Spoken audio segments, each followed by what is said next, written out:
The February 12th Village Board meeting. Trustee Eppolito, would you kindly lead us in the pledge? Pledge allegiance to the flag of the United States of America and to the republic for which it stands, one nation, under God, indivisible, with liberty and justice for all.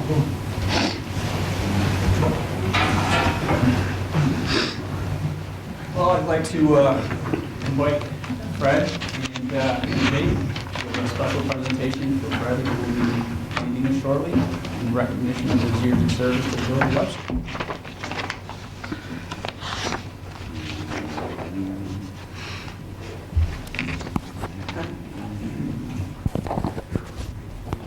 No, always. Nobody can see me. Speech. Worst door in 7 years ago. Golden wrench or something instead of a flat. Was last January. Last January. Last January officially retired, and now he's retiring again. Moving on to bigger and better things with the New York Rural Waters as a circuit rider. Makes me think of the Old West a little bit. But imagine on your horse riding from water system to water. Yeah. But I wanted to, for me, from the Department of the Village, thank you for all your years of service and your continued service and recognition of where you're going and what you've been doing. I want to offer you, part of what you're doing is going to be, I don't know if you want to describe it real quick, but going around helping smaller water systems. I'll be helping municipalities with under 10,000 people, and part of it will be leak detection, line location, backflow testing, helping with forms, emergency response plans, things like that. And my area of coverage will be from Tioga County in the southern tier to Lake Erie, and just outside of Syracuse, the same direction. And it's there are 3 circuit riders in New York, and I will be circuit rider 3 for Western New York. My training starts Tuesday, and I take over the position completely March 1st. The guy I'm replacing is retiring at the end of this month. The guy you're replacing he's come out and helped us. He has helped us when we were working on the water main on Commercial Street. We had some leaks, and he helped correlate the leaks. And that's part of what I'll be doing. He spent the whole day in Dundee a couple of weeks ago, helping them find some major leaks on their water system. And this is all, they do it, they're a private organization funded by New York State Department of Health. And it's a good organization. And I'm excited about it because my passion for years has been water. And now I can go back into the field that I love. I'm excited about it. Yeah, it's me, I don't speak for everybody, but it was when you originally told me, my initial response, and it stays the same, it was bad for us, but great for you. I was excited as could be, and it's right up your alley. I know leak detection is probably one of the hardest aspects of the job, and unfortunately, I don't think we have any way to help you with that. But for the line location part of it, I get a couple all-purpose maps. Okay. So we can kind of fill in where, depending on where you are, so you can help find the line. And then, Can I use divining rod? what do you do that? A couple of custom-made, one-of-a-kind divining rods. Now, I didn't get the bearing quite right, so you got to work them in a little bit. But these should, when it gets really tough, these should help you. Awesome.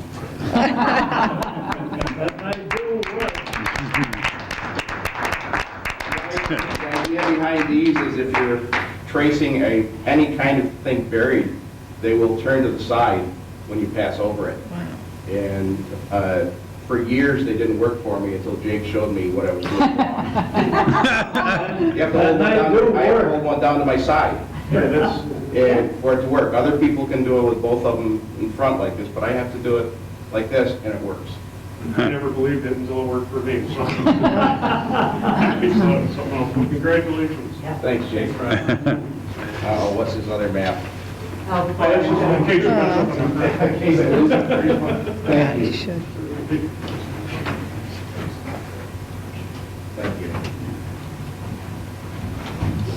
We're going to go out and practice with these. Yes, they will. Yes. Yeah, stay at least 10 feet away from electric. Good luck, Fred. Thank I'm going to truly miss you.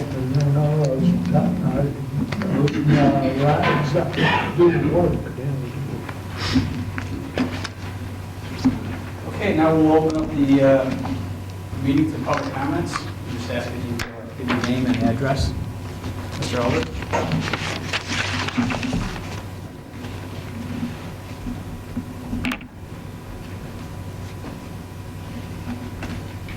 Okay, if I put this a little bit, I'm supposed to be looking. That's fine. Thank you for allowing me to speak tonight. I was shocked last night when I saw the posting about Fred on Facebook, and Fred, I want to congratulate you on a great career. And I've worked with Fred a lot in the time I was mayor, and he's an outstanding employee, just amazing employee, and just a great guy. Okay, getting to the subject at hand. Okay, well, usually I come here and address the board without knowing if someone agrees with me, but tonight at least I have someone that has a similar concern. I'm talking about a blog written by Missy Rosenberry this week in the Democratic Chronicle, in which she expresses some doubts about the village's new website, and just to quote her, "It's so different from the old one that it kind of took me by surprise, that I briefly wondered if I'd stumbled upon a separate website hosted by some organization other than the village. I gotta tell you, I'm not a fan. Compared to the old design, which was filled with bright images and easy to navigate links, I think the current design is unattractive. I'm not convinced it does a good job capturing the charm and the friendliness of our village, and doesn't do much to encourage further exploration into who we are. I would add that it is much more difficult to find the special boxed out and highlighted sections. The old calendar, which was an actual calendar, is gone. It's been replaced with a rolling date window, which is much less friendly and inviting to look at. The section on village events has been buried deep in a calendar menu on the right-hand side, but you have to go up to the actual bar to get. All this makes the website much less friendly to look at and navigate. Now, the response might be that the website is a work in progress, but why would you put a work in progress out until it's ready? This is a public website. That's like handing in the rough draft of the college paper to a professor and then saying, I'll have the hard copy to you sometime. I think it's very important to point out that this drab new website does not contain any different information than the vibrant old one. Keep in mind, there are some great examples of good village websites. Here are some samples from Fairport, Hilton, and some other Monroe County villages to compare with this new site. Just pass that down if you want to reach in. And I guess if what you're aiming for is difficult and drab, it would be just a marketing problem, perhaps even a question of taste. But here's the thing that makes no sense. You spent $3,000 of taxpayer money on this. The budget line is 0101-1325-418. You exchanged a vivid website for a dull one, made it much less easy to navigate, and paid $3,000 of taxpayer money. Why? And why, in the 12 or so small rotating thumbnail photos that you see when you first get there, is there one of a gazebo near a lake? I bet the trustee Ippolito has never been to that particular lake in the village of Webster. And I bet the trustee Lancy has never stood on that gazebo that hangs over that lake. Why weren't these photos analyzed and that error removed? It all leads up to an important question. Why spend this money at all? The old website did everything the new one does, and it seems to have done it better. You know, I wonder, was it perhaps because the old webmaster had been continually targeted by the mayor? So much so that he sought to replace the website for $3,000 to spite her? I don't know. I would ask the board to fix this and give us a good, attractive website. It's one of those lanes and the roads to the future, and we can do better. Thank you.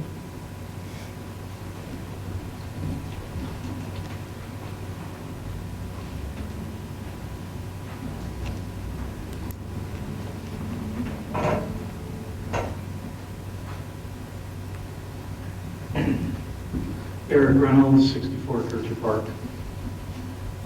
I was dismayed to hear that the board had a special meeting on Monday in which they voted to pass a resolution. And that resolution is to change the date of the elections for the mayor and the board members from March to June. I'm sure that there's many people out there who have no idea that you made that resolution.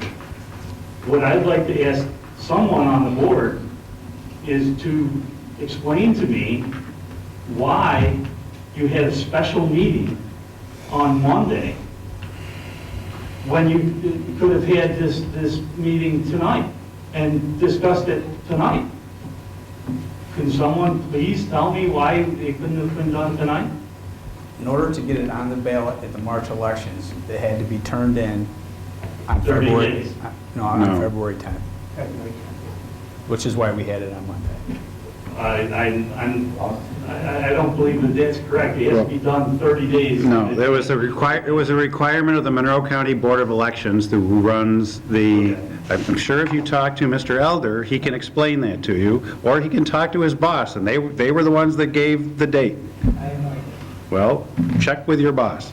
Well, I would. But that was the reason.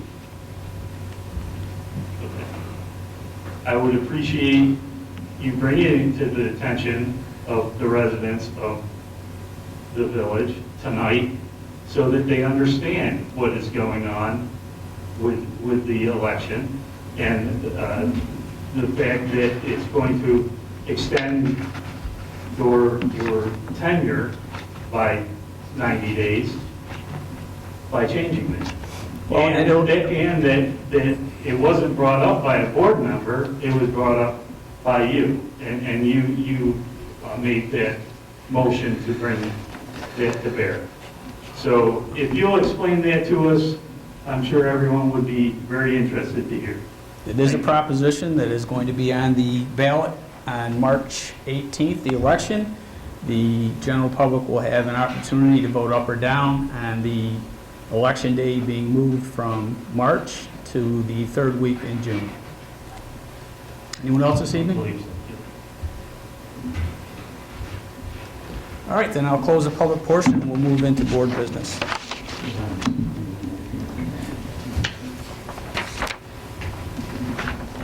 All right, first up, we have some minutes to approve. So we'll just go one at a time. Does anybody have any questions with the meeting minutes for the January 22nd meeting? All right, in that event, I'll entertain a motion in a second to approve the minutes from the village board meeting of January 22nd. I'll make that motion. I'll second Trustee Lancy, Aye. Trustee Ippolito, it. Aye. Trustee Belkane, Aye. Mayor Cahill, Aye. motion passes.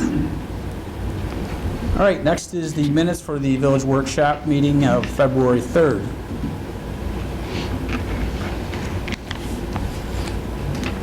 Questions, anyone? All right.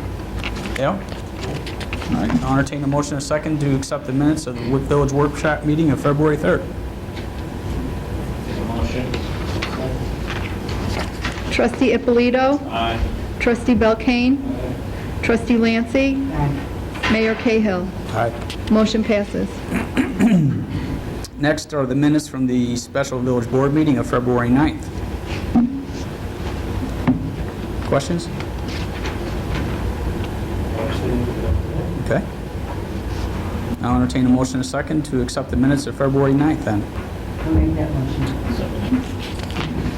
Trustee Lancy, Aye. Trustee Ippolito, Aye. Mayor Cahill, Did you get his abstention? yes. Okay. Trustee Belkane, do you want to say it? Okay. And Mayor Cahill, Aye. motion passes.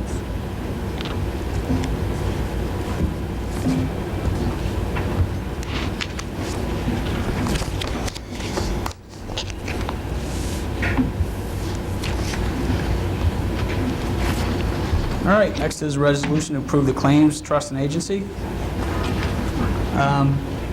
Jake, did you get my email regarding the 48 rods? That's the only question I had. No, 48, 48 rods, or no, 50 48-inch rods we purchased from Those Tractor are, Supply. yeah, those Were are, those the snow things? yep, yeah, like Okay. driveway markers or the sidewalk or,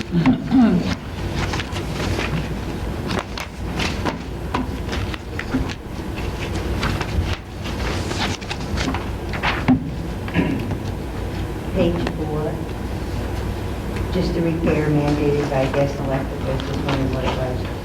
yeah, the guys down at the sewer treatment plant noted a odor of natural gas down there, which is pretty good if you've been down to a sewer treatment plant to smell gas in that environment. And so he called and RG&E came down. They located, I think there was 4 small leaks in the system, and so they just red tagged and said, you gotta, get these leaks fixed. There were junctions and things. Thank you.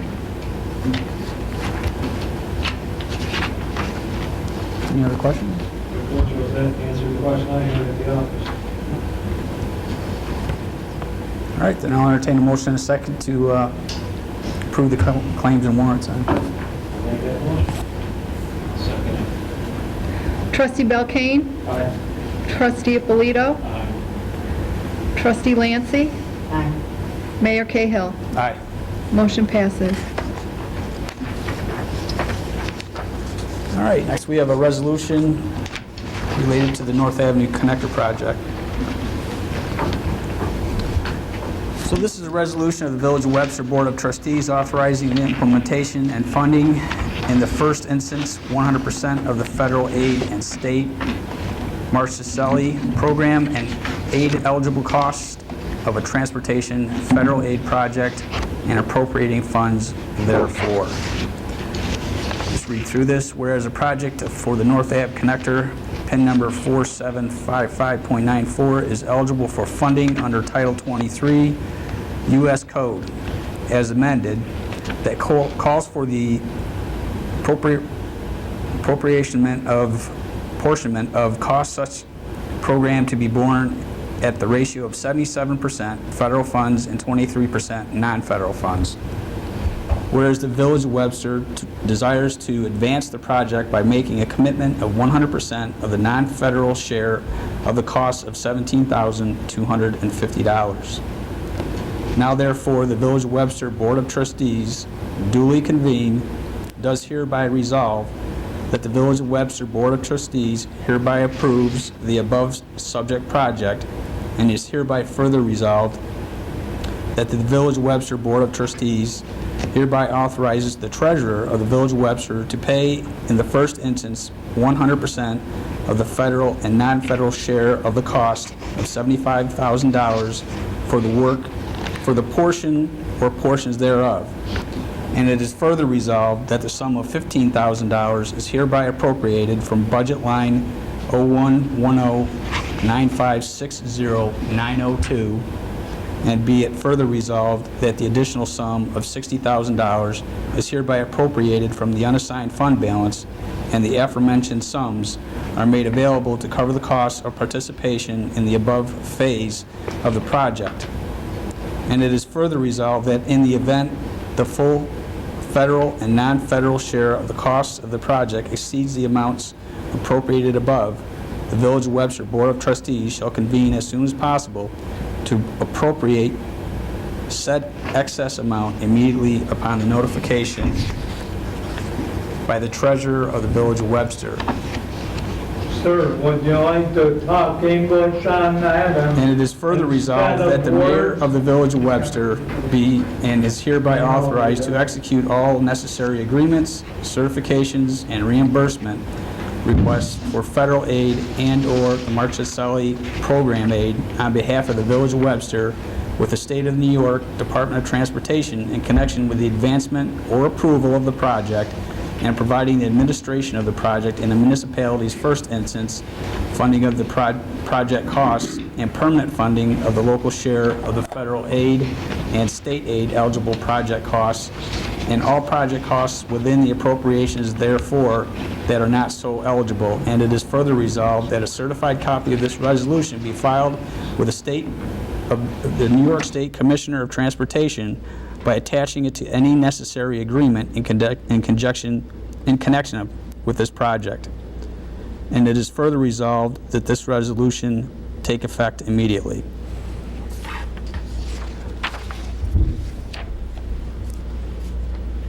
So this is a reimbursable grant, so they just want to know that we're committed to the project, okay? How long is it? It's a 60-day turnaround on when you submit it. So this essentially covers the first year, which is preliminary drafts, getting the people that are going to come in, the engineering groups that we're going to have to hire. So it shows the state, we're committed to this project, and this is what we're going to allocate this money, and this is where we're going to allocate it from. And then you submit, right, as the work is done. Reimbursing us within Correct. 60 days. Right. Yeah. I apologize for the legal language, but this is a legal That's all document. right, And I know- but I wanted to know precisely what in straight language, what you were reading. Yeah. Did that help at all? No, in straight language, no, and was all legalese, but let me- I like to get it straight out. Essentially what this document says is that we're going to commit monies, all right, tax dollars Yeah. required by the state Yeah, to go forward with this project. They want to know that we're committed by saying, okay, we're going to allocate X amount of dollars, all right, as our commitment to begin this project. okay, what project is this? This is the North Avenue Corridor Project. It's Okay. part of that $833,000 grant that we received. Okay, It's just over $1 million project that the state is funding $833,000 out of. okay. Okay? I just wanted to know what, in plain language, what it was all about. Okay. Did that help at all, or? That does help. Thank you. All right, so Anybody? anybody? I think maybe what you should, there's the, on the resolution, there's, well, first of all, there's a typo. The first D in resolved is missing under the first, you see the first resolved? It says, it should be in the past tense, I think, resolved that the Village of Webster hereby approves. And is Jake looking at this, or is somebody making notes here that actually got a, look, see that? You need a D there. And on the, the third paragraph, resolved that the sum of $15,000. At the end it says, and the aforementioned sums are made available to cover the cost of participation in the above phase of the project, but it doesn't really say what that phase is. I think instead of saying above, cross that out and say, this is actually, if you look at Schedule, the Schedule A and B, which is attached to the contract that this is authorizing the mayor to sign, the federal aid local project agreement, the $75,000 is to cover the preliminary engineering phase and the right-of-way incidentals.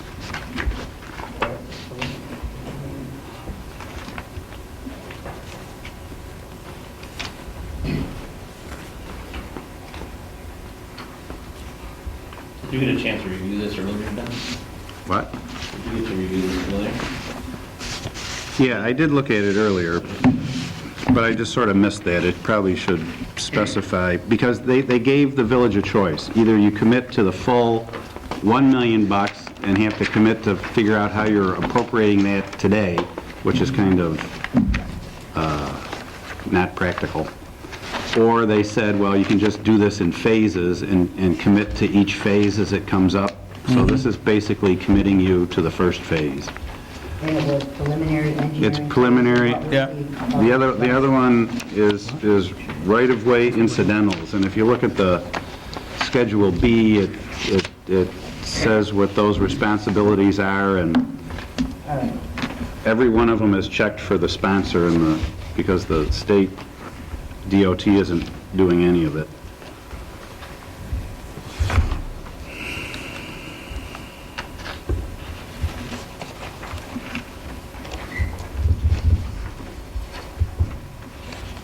Josette, do you have? And then, yeah, and it's important to know that, of that $75,000, pretty much all of it's going to end up getting reimbursed and going to go put back into the, those accounts. Right. You have the changes? It's just Made that no they require the money up front, and then you submit vouchers after the work is done, and Within 60 days. you get billed by the contractor or the engineer, and then they reimburse. So what we could do is, I'll entertain a motion in a second with the prescribed changes, and Josette, I'll sign that tomorrow when you, as long as everyone agrees, the motion passes, to sign it with the corrections made. Is that okay? You guys okay with that? Okay. All right, then I'll entertain a motion in a second to accept and pass the resolution for the North Avenue Connector project. I'll second it. Trustee Belkane? Aye. Trustee Lancy? Aye. Trustee Ippolito? Aye. Trustee Byers? Aye. Mayor Cahill? Aye. Motion passes. Josette, do you have anything, or Don, do you have anything for us this evening? No. All right.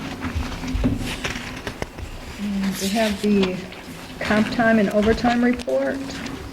Jake, did you have a chance to look at that?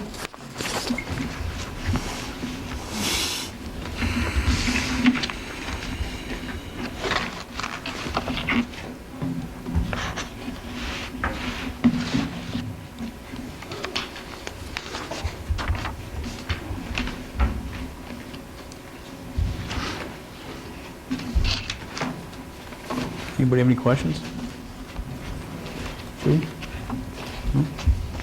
Okay. Jake, do you have any questions on the comp and overtime report? Yeah, I was just just a comment, don't get too happy with it just yet, because some of the recent snows haven't hit, so, on this. Some of the recent snows haven't hit this report? Right. Yeah. But, so, there's a bit more. We had nice November. I'm very surprised that you can't control when it snows. I'm trying. I'm more surprised you didn't ask him to. We had that discussion early on. But I do want to comment briefly, if you don't mind, about the snow coverage. We have about 10 guys between the sewage treatment plant and down there, roughly, Yeah, available. roughly. And, these last couple snowstorms, I got to tell you, I'm extremely impressed. With the, not only the work ethic which they display on a daily basis, but, the amount of hours that they put in and the, conditions that they were dealing in with, and I see them because I'm plowing driveways on Orchard and over here and over there, and the condition that they were working with and, the job that they did was phenomenal. I was very, very impressed. You don't have these guys working 12, 15 hours a day and then, going home and saying, hey, I can't come back in, or calling in. I mean, you pick up the phone and you know it, they're there. And they've done a heck of a job this winter with these snowstorms we have in some pretty rough conditions, so, Thank you, I'll pass it along. Yep. So next do you want to, we have Christine was supposed to quote us, but she had a little bit of a spell. That might have been on purpose. The budget calendar. Yes. So she's, Here she comes.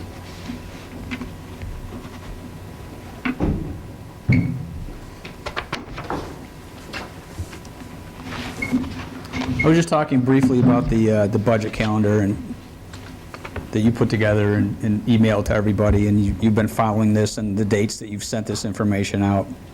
Does anybody have any questions on that? You've all seen copies of the budget. I don't know if you've had a chance to go through everything line by line.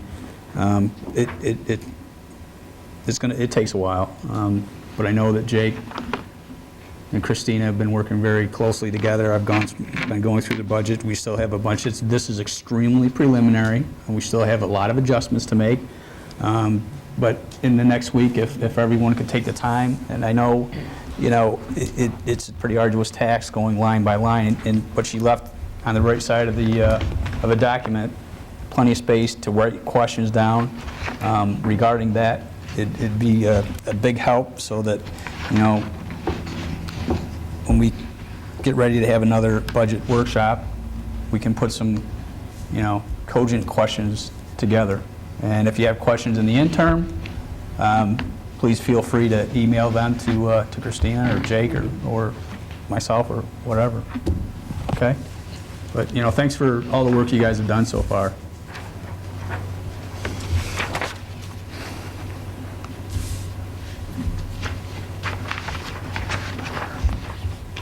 So next we have recommended funding of capital reserve accounts.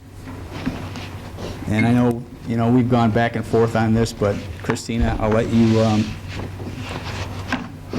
talk about this briefly. Or as long as you want, by the way. You don't have to be brief. You can take as much time as you want. Jake? You never told me that. Jake, would you like to go ahead? Oh, You sure? Well, You really know more We've been- about it than I just put the numbers on the paper. Well, Chris and I have been working back and forth on these, and it's a challenge, as the mayor said, that the budget is very preliminary. We're trying to work around, moving numbers and a moving target. So this will probably change. We hope that it'll change again, going up, but it just started maybe a month and a half, 2 months ago, with the discussion on where the level of the unfunded or the unassigned reserves.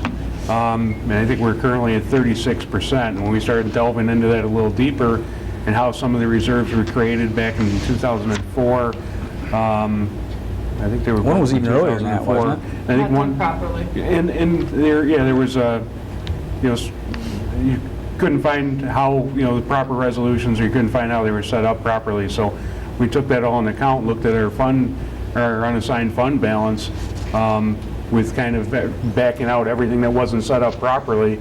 It put our unassigned fund balance, and I think it was about 51.5% of what the 13-14 budget was. So we're, certainly, 36% was kind of, it's getting high. 51 is kind of, holy cow, it's high. And in reality, there was things that we wanted that were done or that they intended to do in the past that it's time to, as we're going to go through and look at all of them and dive that deep into them, let's set them up again and set them up properly. So we started looking at it and had recommendations, and these numbers have been moving quite a bit. I don't want to, hit me if I'm wrong. We hope to make sure that these numbers go up, but to be conservative and start from the beginning. As you know, as Jake mentioned, the reserves weren't created properly back 10, 15 years ago. So to start with, we'd like to set up repair reserve at $25,000, a building improvement reserve also for $25,000, and the equipment reserve for $25,000. And then we'd like to make a budget modification, hopefully at the next board meeting, for $175,000 to start the ball rolling on replacing many of our equipment and vehicles, which really need replacement at this time since they're 10, 15 years old. We're putting more cost into fixing them than they're on the road. So the cost efficiency will go up. If we replace them, we won't be spending as much time trying to fix it, spending the money to fix them. So that's the goal, that we'd like to put at least $250 into those funds. Hopefully, Mr. White will have the time to be able to put these resolutions together. The main thing right now is to set these reserves up properly. We can always fund them further going forward, but the important thing right now is to set them up so that they're there on the books before the end of the year, so that we're on a good start on June 1st. Anybody have any questions that I could possibly answer? No, but that brings up a point for me, and it's questions that I got when I was walking around with petitions for the next election, and people were asking me about how we'll be paying for the well fields and the work that needed to be done, and I really couldn't answer. So I don't know if the unassigned capital funds or the reserve accounts. Well, we I don't know. start looking at that, and we don't have, there's not firm cost yet associated with some of the work that has to be done there. And, I certainly don't want to speak for everybody, but I think when we started looking at those costs and what might be there, and then looking at other things that the reserves might, and the unassigned fund balance might be able to be used for as well, we're looking for places where I think we had the best protection. You get a return on our money. And get the best return, too. And some of it, the repair reserve, obviously, if there's something unexpected pops up, as, we could, so we wanted to make sure we had some of the repair.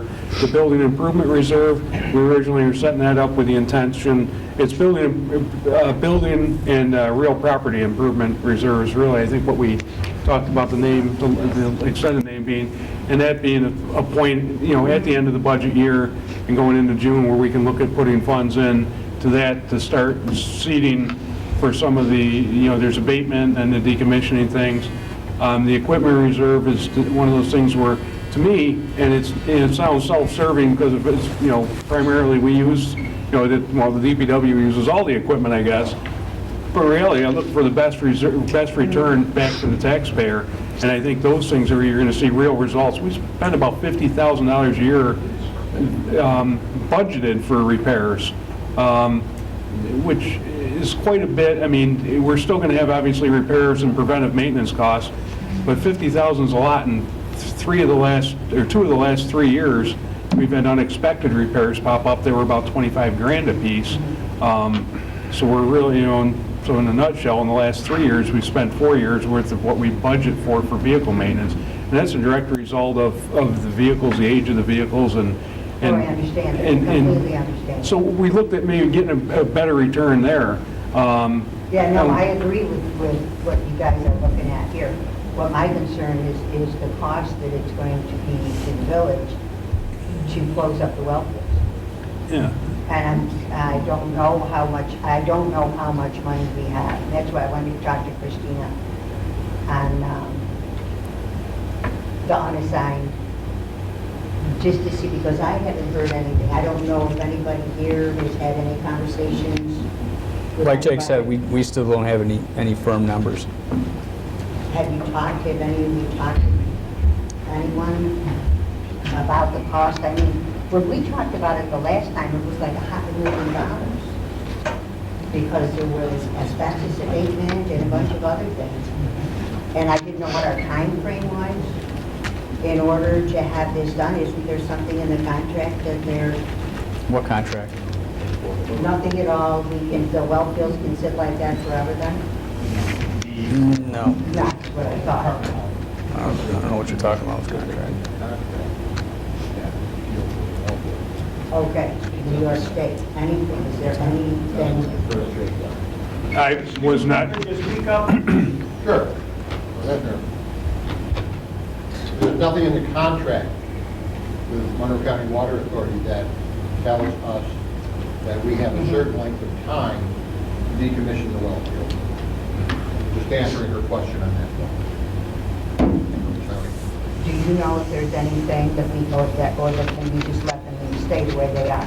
my understanding that we have to decommission the wells, and I think there's a liability that's sitting there. I'm not privy to any of the conversations with, with the New York State Department of Health and the DEC. The DEC does the water withdrawal permits, and Right. typically, or a few years ago, whenever somebody changes, the water withdrawal permits never expire. But when Monroe County took over our system, they needed to expand their permits, and I don't know how they handled it, because typically they would write, from what I was told, a decommissioning into an expanded or a new permit. So I don't know where that went or how They didn't write it into their permit. Yeah, so I don't know how that didn't happen. But Is it something we should be worried about? That was a huge amount of money. yeah, I think it's something, it's obviously something that there's to think about and to look, to me, ways we can do that, and I think, and push that out, and there's so much up in the air now that, there's different funding depending on the disposition of the well field. There's different funding avenues, and I think, with Chris and I were talking about, you look at it too, if you use all the fund balance or the unassigned fund balance on the decommissioning costs, there's not the same return that you would get elsewhere. Exactly. So it might be better stretching that out. And That's why I'm asking. yeah, and it just depends. I think we'll save a great amount of money in efficiency also in getting this vehicle equipment rotation schedule Oh, going. yeah. Because if we start it up now and keep funding it each year, the amount of money we're going to save in having the vehicles in the shops and the guys working on them will be phenomenal. No, I completely agree with Because that. getting a new vehicle every year or every other year and only spending a modicum of money compared to what we're spending now will just be fruitful year after year after year. Yeah, that wasn't... No, I was understand, not but worried. just I'm all for to that. reiterate. We needed one, yeah, Yeah. we needed this. Yeah, a long time. the hard part is, and I'm not trying to not answer anybody's question, but they're separate issues, but they are interconnected too, and it's all the same pair of pants, but what pocket are you putting it in? And so Well, we're, right, and just with the people asking me, I thought, well, I'll see if I can find out, because I've heard nothing on the board at all. yeah, So I didn't know if somebody else had heard something, or... I've not. There's no updates as of right now. I think the number that has been thrown out periodically is between 400,000 to 500,000. that's for the decommissioning costs and the That's- budget numbers on the asbestos abatement and limited demo, depending on, is about 200 grand Yeah. estimate. So we're probably talking basically 600,000, 657 somewhere. I mean, Yeah. but those aren't, actual Well- moving costs. Right, I was just worried about, do we have a time frame that we are going to need to do this, or... Not that I've heard. Okay, so you haven't... I have not been told that there's any You time. haven't heard anything, okay. Should it be looked into? Should we kind of find out, or do you just sit there and ignore it until somebody hits you on the head? Well, I think there's been conversations, and I think, John, you've had to have conversations, so I just, where those went and where we're going next. It's still in flux. We're still having conversations with Monroe County. No, I think the question is, has anybody actually called the Department of Health and to find out if there's a time frame within which to close the wells? It's my understanding that there is not from the Department of Health. Have you- That's my understanding. So someone has actually been in touch with the Department of Health? No. I haven't, so I'm just worried about these, my understanding, it's like this hearsay. We think there's no, but does anybody actually spent the time to look into it? I will if you want to, me too, or somebody should. Yeah, I think somebody should, yeah. though, Make- just so all of a sudden, like Judy says, you don't get a knock on the door from someone from the state saying, hey, what are you doing with the well fields? And we'll just I go will like... call them "Oh, tomorrow." From online searches that I have done, I have not found anything that gave a time frame of 1 year, 2 years, etc. There's a phone number to call, why not call them Okay. and ask them? There also is a whole abatement publication Yeah. that you can look at. It makes sense to spend all our money on this hand and not have it when we need it to close the well field. If we don't know, we need to find out. I mean, it's incomprehensible that you wouldn't know at this point in time. Well, I just... Well, it could very well be that there isn't a deadline. Right. Well, that may be true, but let's call them and find out. I don't know. Somebody's got to follow up on this. Yeah. But I've got a question. There is an existing general capital reserve account that I understand wasn't properly established because nobody could find a resolution of a Correct. previous board. Correct. But that account is still going to stay in existence, right?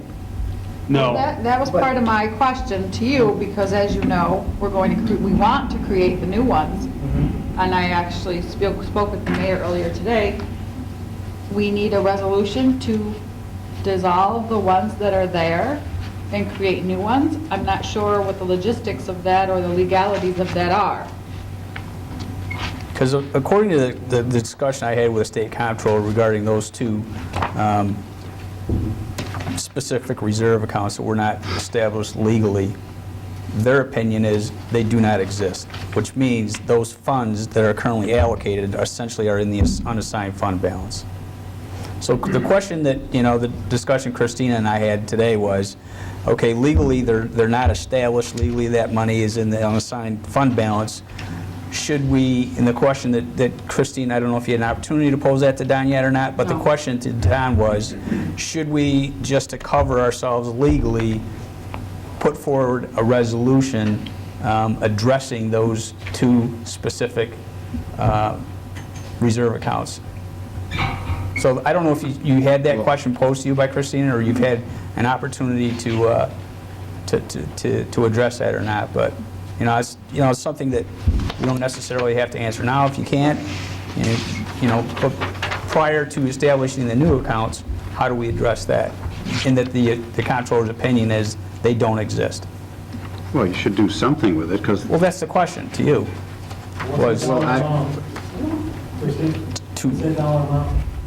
We have $56,140 in the cash reserve repair account, and a total of $382,114.80 in the account called Cash General Capital Reserve Building/Improvement Account. And if you recall from the email that I had sent you a while ago, there was an amount that was set up for this account in 2004. It was never created properly. It was used subsequently, also improperly. So there was about $130,000 left in that. Then we added last year $253,631 from the closing of the water account. So that's where it brings us to the 382. Now, there was a resolution to bring over the funds from the water to the general, but there was no resolution as to, there was no other place to put those funds. It had to go into a capital account. So it was put into a capital account, but it hasn't been established what they would be used for. Right. So this is the time we need to do that.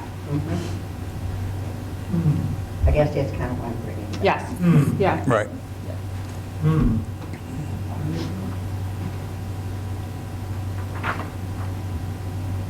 So if you want to research that and get back to us, that's fine. Well, look, I mean, the question was just put to you this afternoon, so I don't...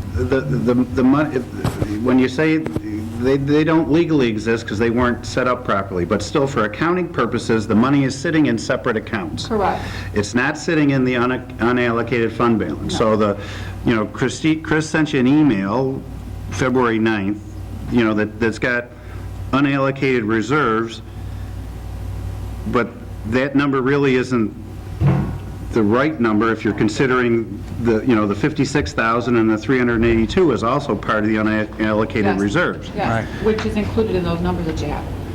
Wait, this, Yes. well, It goes into the... I think,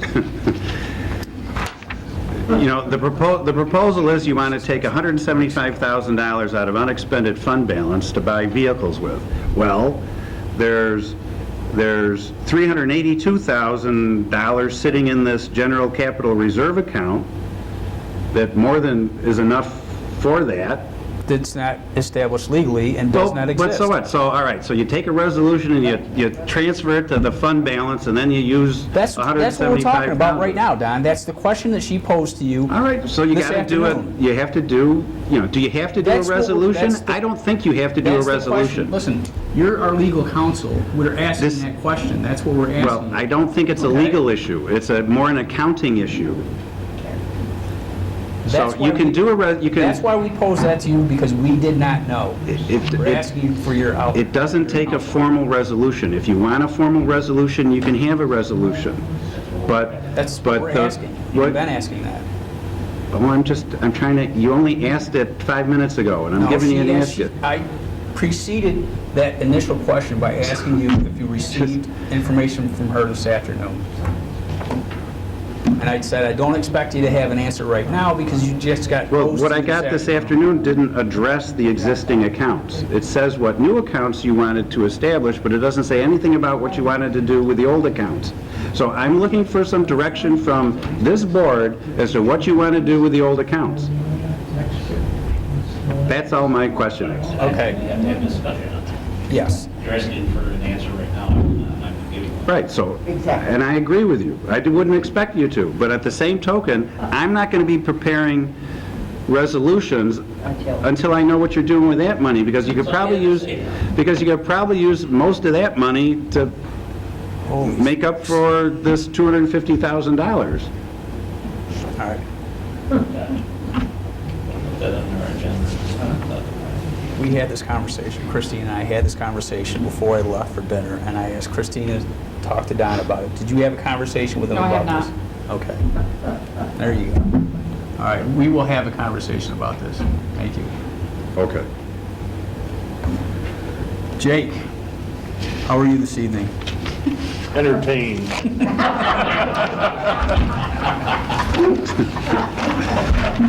I am tired, and so I will be short, believe it or not. The Parks and Rec, we've been going back and forth and discussing with I guess just to back up a second, obviously, we all know, and I don't know if everybody knows, there's a Parks and Recreation Fund established every time somebody builds in the village of Webster. In most communities, there's a Parks and Recreation Fund. There's a fee that goes in for each unit into a separate, it's not on the budget, it's its own separate account just for Parks and Recreation acquisitions and equipment, and can't be used for regular day-to-day costs, but for bigger costs, buying new equipment or doing something like that, you can be used. What it all boiled down to is there's two plans, if you will, and I'm unable in the way it's set up right now to turn it sideways. So everybody, if you tilt your head, this is Wilmerite Park. The suggestion there in both parks is essentially the same because of some ADA requirements, and obviously we want to have safe, inviting playgrounds, is to have the use zones, all the equipment within one use zone, because again, you have overlapping zones for safety zones for some of the mulch areas and things, and you're not required then to have a big long path all the way through the middle of the park. You can, some other passive recreation areas, picnic tables and cooking fire, the cooking, little barbecues and things like that, you can establish, off to the side separately. And it's really bringing a lot of the equipment up to compliance. There's, certain aspects of things that we're in the parks now that we want to make sure that we get removed and bring up to date. So Wilmerite Park's the one, if everybody has their head tilted, that's up there right now. And that's basically just extending the path from the parking area there now. These items, so a little tic-tac-toe board and a balance beam, those are already there. And this talks to remove the existing slide that's here, with replacing with a new two-bay slide, if you will. And a swing, or excuse me, this is a teeter-totter right in this area, and a new swing set with an adaptive seat and a toddler seat in it now. And kind of set this up as a 2 to 5 year old type of setup. down in this area here, we have, a couple years ago, we bought a swing set, and that's, going to exist in here. So part of this is going to, expand that, put a barrier there to maintain or keep the mulch back where it is. And the mulch of the playground isn't regular mulch, it's special, they call it certified wood carpet. It's got to be a special mulch that goes through some special grinding and sizing, and they can't, I don't know what was wrong with the ground that was available when we were children, but now, Oh, yeah, I remember with School 23 when we were doing it. We had Yeah. the special stuff. Yeah. White. yep, it's, We didn't but, have that. yeah, that's what it is, so. And then, new one here is Shantz Park, and this kind of calls for, is a little more spread out. And certainly, a lot of, last few years we've been looking at this. A lot of the equipment up there is, we got our money's worth out of it, frankly. But you've got some, swing sets, the legs are dented. Sometimes with the caps, you get water down there and they freeze. Excuse me. So we're looking at updating those, and again, consolidating those into one area, so you have one use zone, one spot.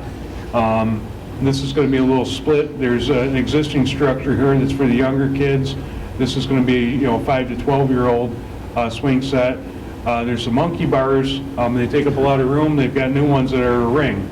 It's the same kind of, I guess as long as you get all the kids going in the right direction, there shouldn't be any collisions. And there's another existing set over in this area. So we're looking at tying that all together into one use zone.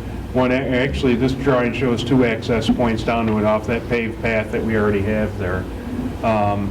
Again, getting that into that area, and then looking at, the picnic tables and barbecues and things over into this area, and kind of a, the quieter area up behind in the trees. They're in the shady areas there. So, and again, benches on the outside. There's still some tweaking to do. We've got to go back and forth. This is a general concept, I guess. Wanted to get it out there. That's it. One thing, once I get these, make a couple of the changes based on the recommendations and the discussion, I can bring it back to the person at game time that I'm dealing with right now.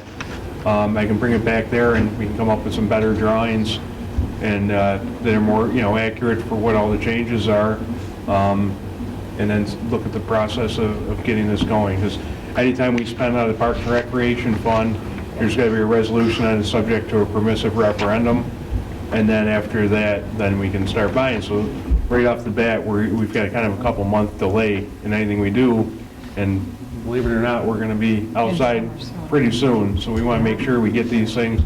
Once we have them set up, we can start taking the old things down and getting someone to come in here. So. Jake, you mentioned we many times here. Who is we who has been working on this? Well, it's been a couple-year process. In fact, we as being, I guess, myself and Jerry primarily recently, but it's been the Parks and Recreation Committee has been going through this, and then we also, I guess I meant me, or I guess myself would be more proper. Is there still a Parks and Recreation Committee? Well, yeah, in name, I guess, but it turns out. Jake, let me ask you a question related to this. You've got cost estimates, right? Yeah, but they're not. I They're not understand. firm, That yeah. that's not where I'm going. I was looking, because, Jerry just mentioned, do we need to get 3 quotes on the equipment? Because this is specialized equipment from O&O.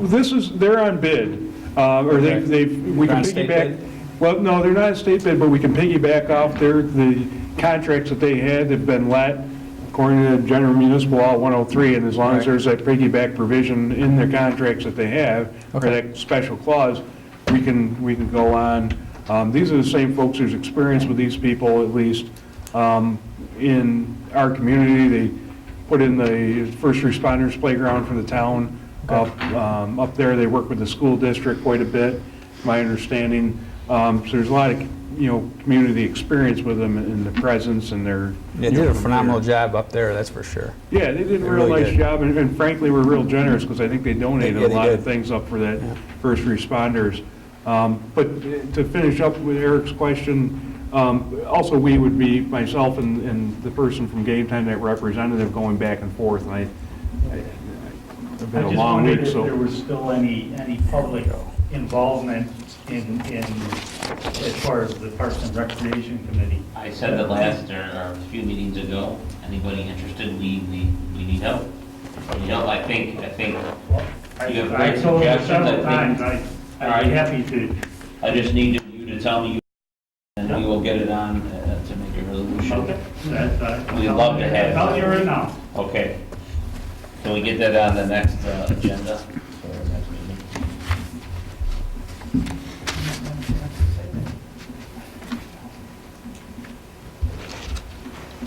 Anything else? Thanks for that information. Sure. Appreciate it. And that's really all you can, Jake?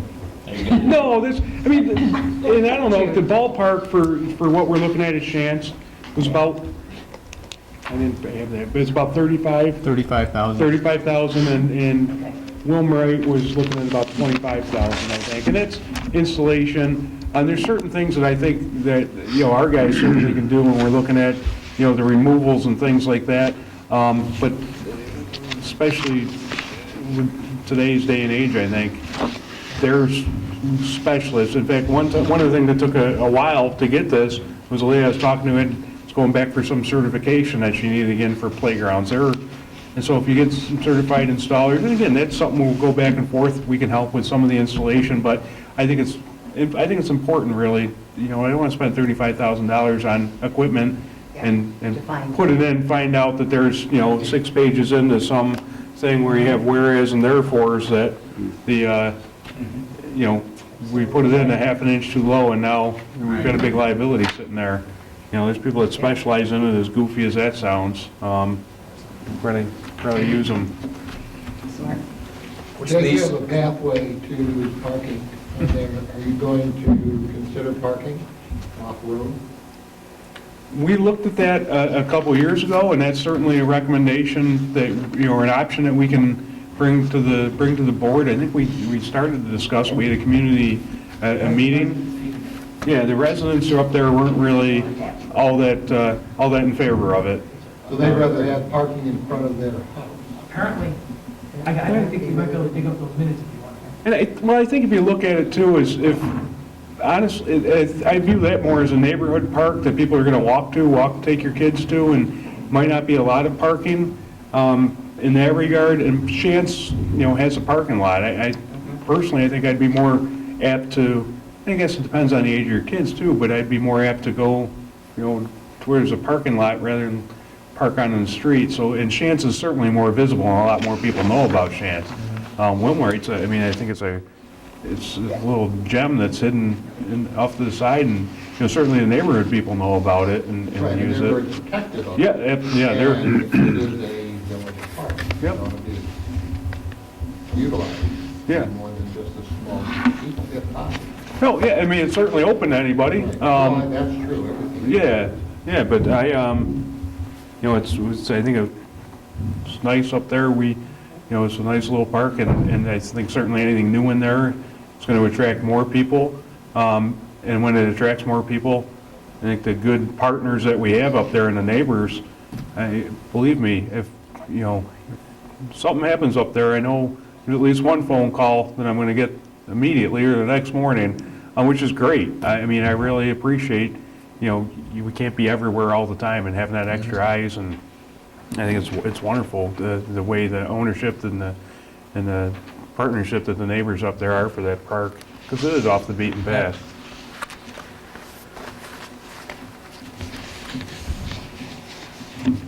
anybody have any announcements?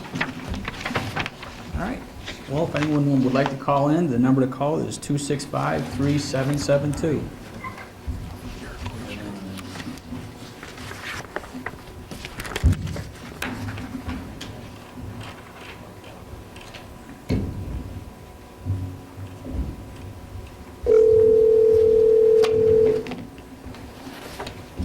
Good evening. Thanks for calling in. Could I have your name, please? This is Richard Walter, 20 Elm Street. I would like to ask a question. Mr. Byers was late tonight. Is he the only one who's qualified to tell us what happened at workshops and special meetings? Because the only way anybody at home would know what happened was Eric Reynolds' comments on the special meeting, but we don't seem to hear minutes of workshops anymore summarized by the board. Could somebody do that for us tonight? Thank you.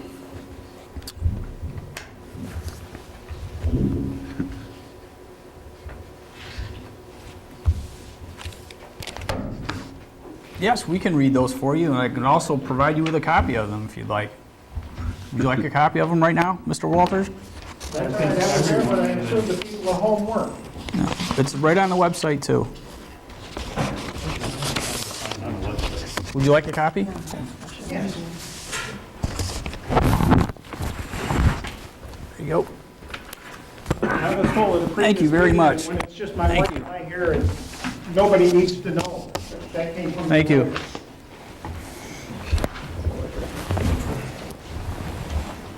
No one ready? Special meeting? Anybody do that? No, go ahead. Well, for the special meeting, that was held on February 9th. That was on Monday. And present was Mayor Cahill, Trustee Polito, Trustee Byers, Trustee Lancy, and Don White. Trustee Belkane was not here, he was absent. And the purpose of the meeting was to consider a resolution. It was offered by Mayor Cahill, it was seconded by myself, and moved for adoption. And it was in regards to what we have been talking about for, actually it was delayed in terms of consideration. We started on May 23rd, 2013. We had a discussion at a board meeting regarding changing the date of the election from the third Tuesday in March to another date, either June or November. That was the meeting at which we passed a resolution to no longer hold the village elections ourselves, but to transfer the responsibility to the Monroe County Board of Elections. Passed. And then we considered the change of date. There was discussion at that meeting, and it was tabled to the workshop on June 4th. We also discussed it, and there were two possibilities, June and November. We were asked by Dorothea, the clerk at the time, to delay a decision on that because it would take 120 days for the change to take place from the village holding the election or a vote on that change, which is mandatory, and she did not wish to handle that herself. So we put that off for 120 days, and it continued obviously longer than that. We have an opportunity, it was brought up again because we have an opportunity to put it on the ballot, which will be for the village election, March 18th. And it will be a proposition that will be voted upon by the community at that particular time.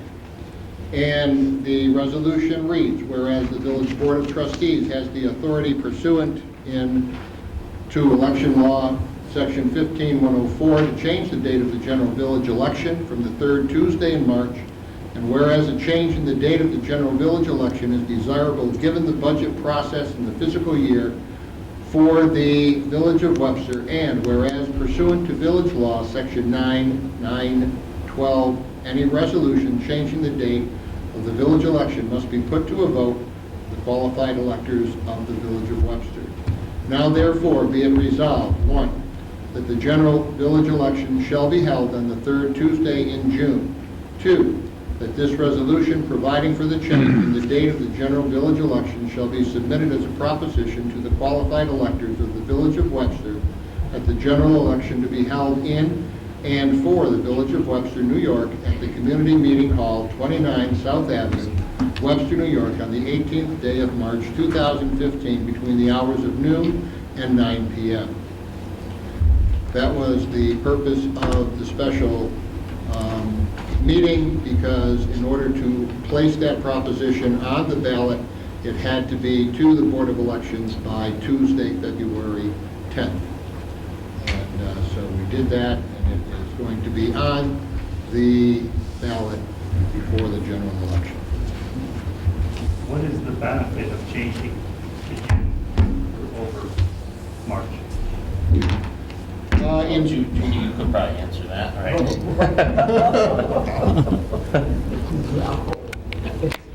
It's cold. Really?